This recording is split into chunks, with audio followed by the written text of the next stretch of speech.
Greetings, viewers. My name is Frank Perrin. You may or may not have seen me around on some various Hammer media. I'm a member of Razmafzar, and Razmafzar is a group dedicated to the historical martial arts of Persia, their research and revival. But what got me into studying Persia, my gateway drug, so to speak, was my obsession and my interest in the Mamluks. So after getting into them, that's what got me into studying Persian history. So members of the Hammer Council were gracious enough to let me come out here, come on, and begin to talk a little bit about some Mamluk gear. And more so scope it into how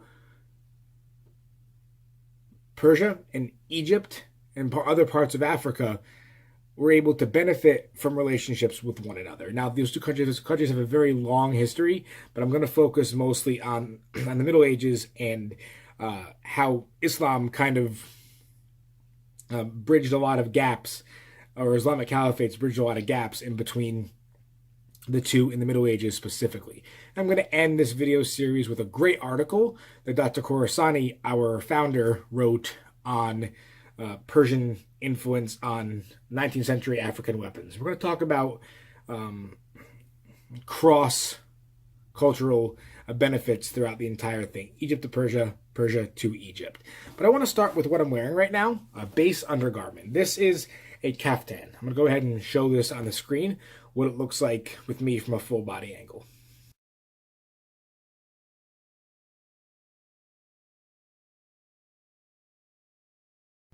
Now, the Kaftan was a basic undergarment. This version was padded, so this could be used underneath armors to help you carry the weight and soften the blows from concussive impacts, but it could also be worn by itself. Especially in the hot sun of Egypt, this is going to be enough to keep you protected, but if you're an infantryman, it's going to be adequate protection to stop some cuts and some blows, and hopefully you won't walk away completely dead. But the one thing I want to specifically make you notice, is that what I have in my arms here, these were mainly reserved for people who achieved things of notoriety in the Mamluk Corps. And these are called tiraz bands. I'll put it on the screen. So tiraz bands actually originated in Persia. The tiraz is actually a style of fabric. It's an art, really. It's a process of weaving intricate patterns into fabric with precious metals and exotic dyes and colors and everything like that. It's beautiful. I'm going to go ahead and show you a Sasanian era tiraz fabric on the screen.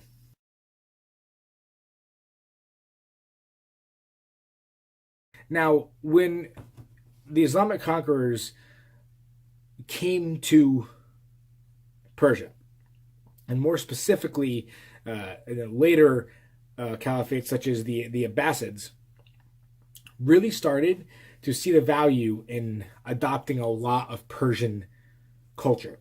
In fact, there are several authors that go on record saying how important Persian culture is to the development of their kingdoms. So they took the Sasanian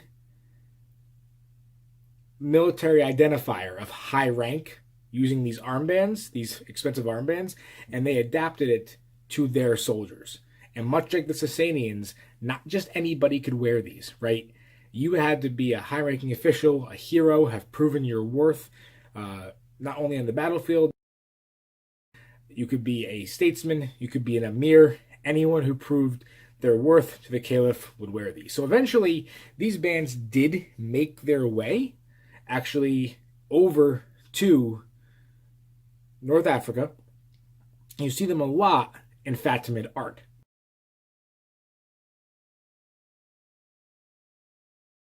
Now, just as a reminder, the Fatimid dynasty was eventually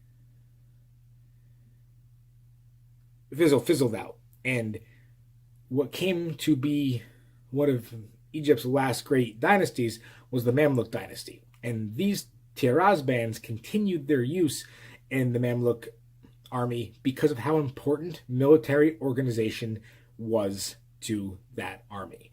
So in the treatise that Hema is actually working on right now, you can actually see these tiraz bands on a few figures in that treatise.